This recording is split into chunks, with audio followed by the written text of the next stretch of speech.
Hey guys, welcome back to my YouTube channel. So ಯಾರೆಲ್ಲ ಇನ್ನೂ subscribe ಮಾಡಿಲ್ಲ ಅಂದರೆ ಸಬ್ಸ್ಕ್ರೈಬ್, ಲೈಕ್, ಶೇರ್, ಕಮೆಂಟ್ ಸಹ ಮಾಡಿ. So this vlog is completely of Gauri Ganesha ಹಬ್ಬ. ಸೊ ಪಾರ್ಟ್ 1 ವಿಡಿಯೋ ನೋಡಿರ್ತೀರ ಅಂದ್ಕೊಂಡಿದ್ದೀನಿ. ಸೊ ಇದು ಅದರ ಕಂಟಿನ್ಯೂಷನ್ ಆಗಿರುತ್ತೆ.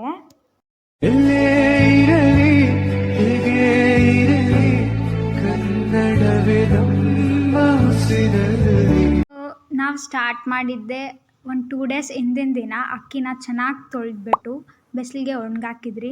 ನಮ್ಮ ಬೆಂಗಳೂರಲ್ಲಂತೂ ಬಿಸಿಲೇ ಬರಲ್ಲ. ಬಿಸಿಲು ಒಂದು ಸ್ವಲ್ಪ ಬಂದರೆ ಸಾಕು, ಎಲ್ಲರೂ ಅದೇ ಕೆಲಸಕ್ಕೆ ಇಳಿದ್ಬಿಡ್ತಾರೆ.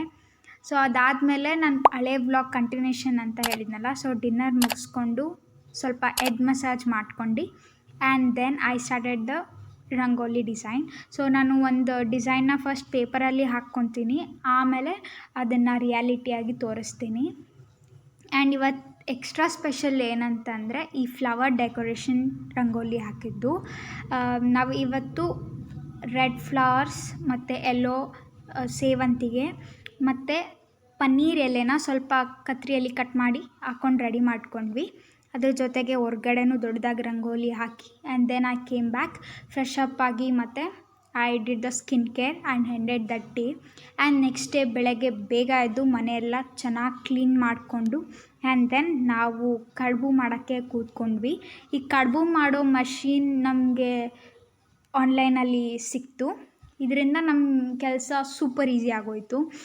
ಜಸ್ಟ್ ಪ್ರೆಸ್ಸಿಂಗ್ ಮಾಡೋದಷ್ಟೇ. ಸುಮಾರು ಒಂದು 30 ಕಡುಬು ಏನೋ ಆಗಿತ್ತು. ಈಸಿ ಅನಿಸ್ತು ನಮಗೆ ಇದ್ದಿದ್ದರಿಂದ. ಇಲ್ಲ ಅಂದಿದ್ರೆ ತುಂಬ ಕಷ್ಟ ಆಗಿಬಿಡೋದು. ಪ್ರತಿ ಟೈಮು ನಾವು ಕೈಯಲ್ಲೇ ಅದನ್ನು ಪ್ರೆಸ್ ಮಾಡಿ ಮಾಡ್ತಿದ್ವಿ. ತುಂಬ ಮಂದ ಬರೋದು ಆ್ಯಂಡ್ ಫಿಲ್ಲಿಂಗ್ಸು ಅಷ್ಟೇ ಒಡೆದೋಗ್ಬಿಡೋದು ಆಫ್ಟರ್ನೂನ್ ಆದ ತಕ್ಷಣ. ಸೊ ಬಟ್ ಈ ಟೈಮು ಅದು ತುಂಬ ಚೆನ್ನಾಗಿ ಕೂತಿತ್ತು. ನಾನು, ನಮ್ಮಮ್ಮ ಮತ್ತು ನನ್ನ ತಂಗಿ ಕೂತ್ಕೊಂಡು ಈ ಕೆಲಸನ ಬೆಳಗ್ಗೆನೇ ಮುಗಿಸ್ಕೊಂಡ್ಬಿಟ್ವಿ. ಆ್ಯಂಡ್ ಬೆಳಗ್ಗೆ ಬ್ರೇಕ್ಫಾಸ್ಟಿಗೆ ಇದೇ ಇರಲಿ ಅಂತ ಹೇಳಿ ನಾವು ಒಂದು 30 ಕಡುಬು ಮಾಡಿದ್ವಿ. ಈ ಸ್ಮಾಲ್ ಪ್ಲೇಟಲ್ಲಿ ಕಾಣಿಸ್ತಿದೆಯಲ್ಲ, ಇಲ್ಲಿ ಒಂದು ದೊಡ್ಡದು ಕಾಣಿಸ್ತಿದೆಯಲ್ಲ, ಅದೇ ನಾವು ಹ್ಯಾಂಡ್ ಪ್ರೆಸ್ ಆಗಿ ಮಾಡಿದ್ದು. ಮಿಕ್ಕಿದ್ದೆಲ್ಲ ನಾವು ಆ ಮಷೀನಲ್ಲೇ ಮಾಡಿದ್ದು. ಅದ್ರ ಜೊತೆಗೆ ನಾವು ಬ್ರೇಕ್ಫಾಸ್ಟಿಗೆ ಲೆಮನ್ ರೈಸ್ ಮಾಡ್ಕೊಂಡಿದ್ವಿ. ಲೆಮನ್ ರೈಸ್ ಪ್ಲಸ್ ಕಡುಬು ನಿಜವಾಗ್ಲೂ ಸಿಕ್ಕಾಪಟ್ಟೆ ಚೆನ್ನಾಗಿತ್ತು.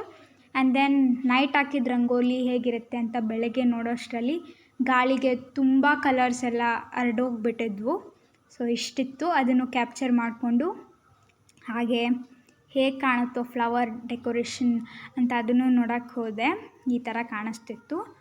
ಸ್ವಲ್ಪ ಫೋಟೋಸ್ ತಕ್ಕೊಂಡು ಹಾಗೆ ಬಾಗಿಲ ಅಲಂಕಾರ ಎಲ್ಲ ನೋಡ್ತಾ ಇದ್ದೆ. ಫುಲ್ ಗಾಳಿ ಇದ್ದಿದ್ದರಿಂದ ಎಲ್ಲ ಸ್ಪ್ರೆಡ್ ಆಗಿಬಿಟ್ಟಿತ್ತು. ಹೂವು ಎಲ್ಲ ಕಟ್ಟಿ ಅಮ್ಮ ಹಾರ ಹಾಕಿದ್ರು. ಆ್ಯಂಡ್ ದೆನ್ ನಾನು ಯಾವ ಥರ ರೆಡಿಯಾಗಿದ್ದೆ ಅಂದರೆ ಈ ಥರ ಜಸ್ಟ್ ವೆರಿ ಸಿಂಪಲ್ ಆರೆಂಜ್ ಥೀಮಲ್ಲಿ ನಾನು ರೆಡಿಯಾಗಿದ್ದೆ ಈ ಟೈಮು. ಆಮೇಲೆ ಪೂಜೆ ಮುಗಿಸಿ ನಂತರ ನಾವು ಮತ್ತೆ ಅಡುಗೆ ಕೆಲಸ ಸ್ಟಾರ್ಟ್ ಮಾಡ್ಕೊಂಡ್ರಿ. ಬೆಳಗ್ಗೆ ಕಡುಬು ಆಯಿತು. ಈಗ ಶಾವಿಗೆ ಮಾಡೋಣ, ಒತ್ತು ಶಾವಿಗೆ ಅಂತ ಪ್ರಿಪೇರ್ ಮಾಡ್ಕೊತಾ ಇದ್ವಿ. ಒತ್ತು ಶಾವಿಗೆನ ನಾವು 2 ಥರ ಮಾಡಿದ್ರಿ. ಒಂದು ರಾಗಿ ಹಿಟ್ಟಲ್ಲಿ, ಇನ್ನೊಂದು ಅಕ್ಕಿ ಹಿಟ್ಟಲ್ಲಿ ಮಾಡಿದ್ರಿ. ಸೊ ರಾಗಿ ಹಿಟ್ಟಲ್ಲಿ ಹೇಗೆ ಅಂತಂದರೆ ಸೇಮ್ ಮುದ್ದೆ ಹೇಗೆ ಮಾಡ್ತಿರೋ ಅದೇ ಥರ. ಬಟ್ ನಮ್ಮ ಕಡೆ ಎಲ್ಲ ಅಕ್ಕಿ ಹಾಕಿ ಮಾಡ್ತಾರೆ ಮುದ್ದೆ ಮಾಡಬೇಕಾದ್ರೆ. ಇದಕ್ಕೆ ಅಕ್ಕಿ ಹಾಕೋವಾಗಿಲ್ಲ, ಬರೀ ಪ್ಲೇನ್ ರಾಗಿ ಹಿಟ್ಟನ್ನು ತೊಗೊಂಡು ಮುದ್ದೆಗೆ ಹೇಗೆ ಬೇಯಿಸ್ಕೊತಿರೋ ಅದೇ ಥರ ಪ್ರಾಸೆಸ್ಸು. ಆ್ಯಂಡ್ ಅಕ್ಕಿದು ಸಹ ಸೇಮ್ ಪ್ರಾಸೆಸ್. ಬಟ್ ಅಕ್ಕಿಗೆ ನಾವು ಸ್ವಲ್ಪ 1 ಟೇಬಲ್ ಸ್ಪೂನ್ ಆಫ್ ಆಯಿಲ್ ಹಾಕ್ತೀವಿ. ಯಾಕಂದರೆ ಅದು ತುಂಬ ಸ್ಟಿಕ್ ಆಗಿಬಿಡುತ್ತೆ. ಅದು ನಾವು ಯಾವಾಗ ಎಣ್ಣೆ ಹಾಕ್ತಿರೋ ಆ ಸ್ಟಿಕ್ಕಿನೆಸ್ ಕಡಿಮೆ ಆಗುತ್ತೆ ಮತ್ತು ಕೈಗೇನು ಅಂಟೋದಿಲ್ಲ. ಆ್ಯಂಡ್ ಇದನ್ನು ನಾವು ಈ ಥರ ಪ್ರೆಸ್ಸರ್ ಒಂದು ಮಷಿನ್ ತೊಗೊಂಡು ಅದನ್ನು ಪ್ರೆಸ್ ಮಾಡ್ತಾಯಿದ್ವಿ. ಇದು ತುಂಬ ವರ್ಷಗಳಿಂದ ನಮ್ಮ ಮನೇಲಿದೆ, ಒಂಥರ ಹಳೇದು ಅಂತಲೇ ಹೇಳ್ಬೋದು.